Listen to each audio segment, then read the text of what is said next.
I know there's a lot of mountaineering experience in this room. You wouldn't be here without it. But Everest is the most dangerous place on Earth. Human beings simply aren't built to function at the cruising altitude of a 747. Our bodies will be literally dying.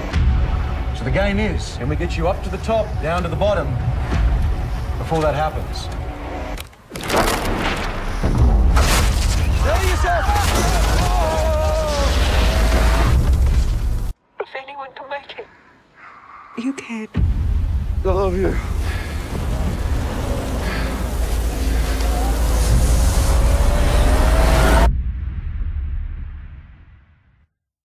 Anyway, speaking of big screen stuff, what opened this past week? Me and Sam, we have seen Everest. We're gonna talk reviews for Everest. Now, Everest is based off the 1996 Mount Everest disaster, where like dozens of people went to climb up the mountain at the same time. It was set in the 1990s when Mount Everest was becoming more like a tourist destination. There were a lot of people making a lot of money making their way up and guiding expeditions and stuff. And that kind of reached its peak in 1996 when over 30 people went up Everest and not all of them came back down. And this movie, directed by Baltasar Komiker, is talking about those groups of people led by Jake Gyllenhaal's Scott Fisher and Jason Clarke's Rob Hall. So I saw the movie this afternoon. If you've been following my Twitter and Facebook, you should know my immediate thoughts. But I don't know your thoughts, Sam, and I'm very curious as to what you think. Brilliant visually, cinematically. I thought the performances were brilliant. This is a great movie, and I was never not invested one bit. My only criticism is that it wasn't as thrilling as I thought it would be. And then this brings us up onto the topic of biopics, as always. This doesn't play out so much like it's telling an interesting story as much as it's just documenting what happened. So it plays out much less like a story, a narrative with a proper structure and yada yada, and more just presenting things plain as they were.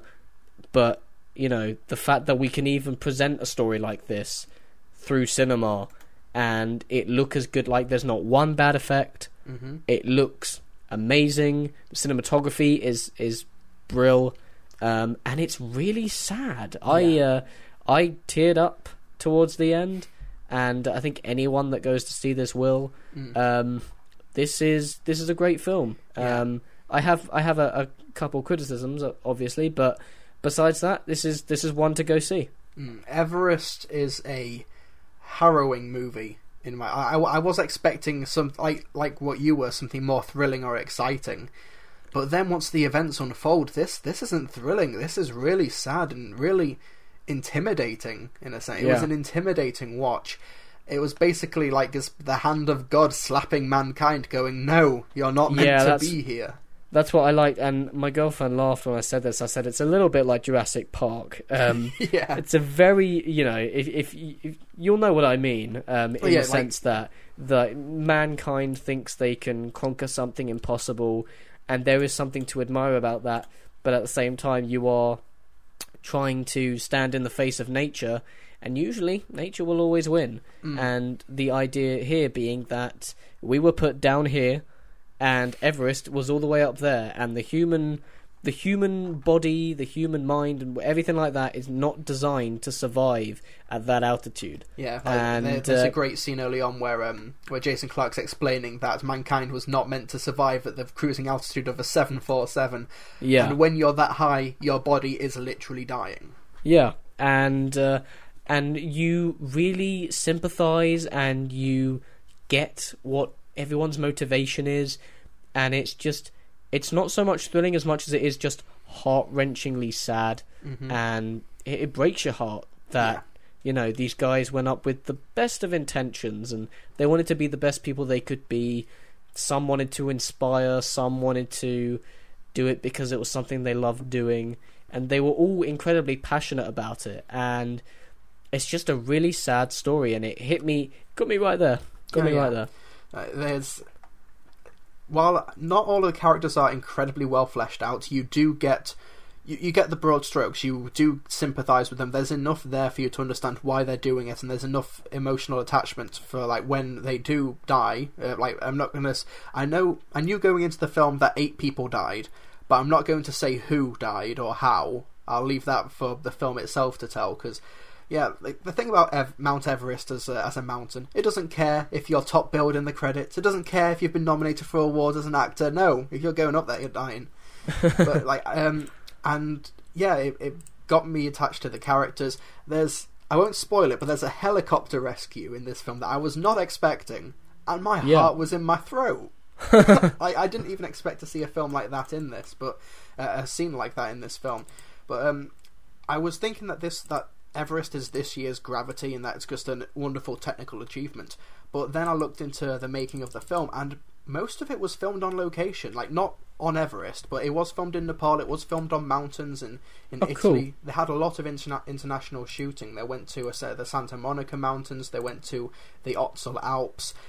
This was a lengthy shoot, and in fact, what happened is that in April 2014, the second unit crew were at Camp 2 on Everest. They actually did go to the camps in Everest to shoot, and there was an avalanche, and 16 people on the mountain died. The people on the film crew, they weren't there when it happened. They weren't injured or hurt, but it just shows that like people are still like dying or getting hurt on this mountain, and in the 90s it was just sort of like the peak of it, because what really caused this disaster to happen was that there were so many people there.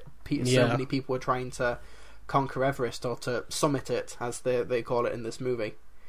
But the cast was great. Jason Clarke, Jake Gyllenhaal. I even liked Keira Knightley during it, and she didn't have a big role, but I thought she was really good. She was effective in the scenes that she needed to be effective in. Mm-hmm.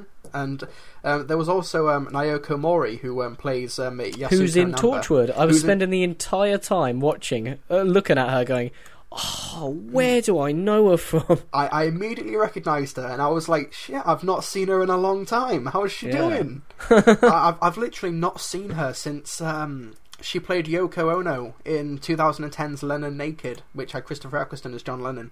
Oh, cool. That was the last. I've not seen her for 5 years. How are you doing, Naoko?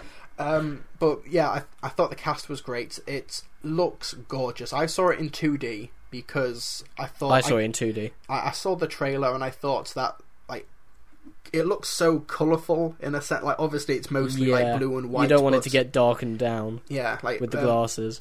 And this was a post-conversion 3D job. Like, if it's filmed in 3D, I will try and see it in 3D. Yeah, if it's filmed in, yeah. Like, well, what's interesting is I actually went on Rotten Tomatoes after seeing it, and one of the reviews said the 3D is really poor. And I thought, well, lucky there.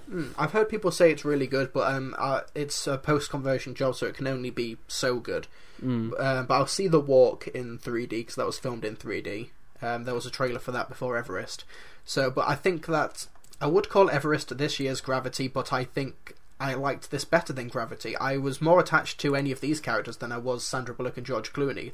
That's not a knock against Gravity. I did really like that film, but I think that Everest is just a notch above it.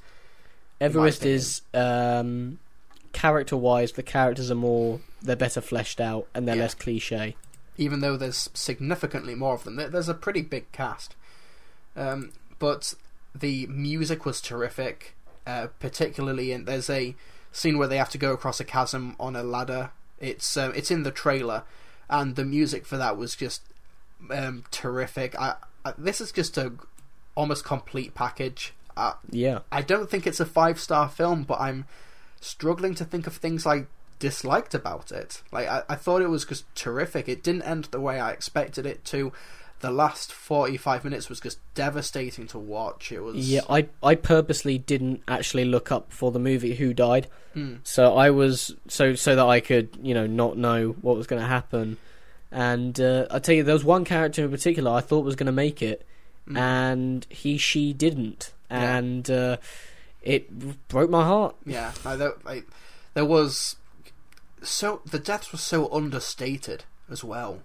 That's really what got it. Was just sort of like God flicking you in a sense. Yeah, it was effortless. They didn't. Yeah, and it was literally the first death. My jaw dropped. Yeah, and it's done so matter of factly. Like, it just happens. Yeah. And there's not a big music moment. It's just silent and bye-bye. Yeah, it was harrowing in a way, and it was sort of like Jurassic Park is an apt comparison. It's just sort of, in a way, there was a review. I looked on the Metacritic score to see how this film was doing. I think it's been really underrated in my opinion, but people are saying this will inspire people to try and to accomplish dreams, and it's like no, it's meant to do the exact opposite. It's meant to put you in your place in a sense. It's meant to it's a learning curve. Yeah, these guys literally got too close to the sun. Yeah.